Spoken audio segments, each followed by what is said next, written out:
Hi, வணக்கம் PR family. இன்றைக்கி பார்க்க போகிற car Ford EcoSport, single owner, push button start, company maintenance, பர்ஃபெக்டான வெஹிக்கிளில்.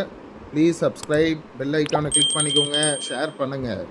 இந்த கார் போகிறதுக்கு முன்னாடி ஃபோர்டை பற்றி சொல்லிடுறேன். திருப்பி லான்ச் ஆக போகுது, என்டியோவர் வரப்போகுது. ஸோ இதுக்கு எல்லா பார்ட்ஸும் கிடைக்கும். Ford coming back. இதோட இன்டீரியர் எல்லாமே சூப்பராக இருக்கும். சிங்கிள் ஓனர் வண்டி, 88,000 கிலோமீட்டர் தான் ஓடி இருக்குது. உங்களுக்கு டீட்டெயில் வேணும்னா வாட்ஸ்அப்பில் என்னை கேளுங்க. ஜென்யூன் கஸ்டமர்ஸ் வந்து வண்டியை ட்ரைவ் பண்ணி பார்த்துட்டு வாங்கிட்டு போங்க. பிஆர் கார்ஸில் இன்றைக்கி வரைக்கும் பர்ஃபெக்டான காசு தான் கொடுக்குறோம். So come and check. நீங்கள் ஜென்யூன் கஸ்டமர்ஸ் வாட்ஸ்அப் பண்ணுங்கள். I will send the detail, location, everything. இந்த கார் கொடுக்குற ப்ரைஸ் வந்து பார்த்திங்கன்னா 7.25 லட்சம். Little negotiable. கஸ்டமருக்கு நம்ம ஓனர்கிட்ட பேசி நம்ம வாங்கி கொடுக்குறோம். வாங்க, ஓட்டி பார்த்துட்டு நீங்கள் வாங்கிட்டு போங்க. அடுத்தது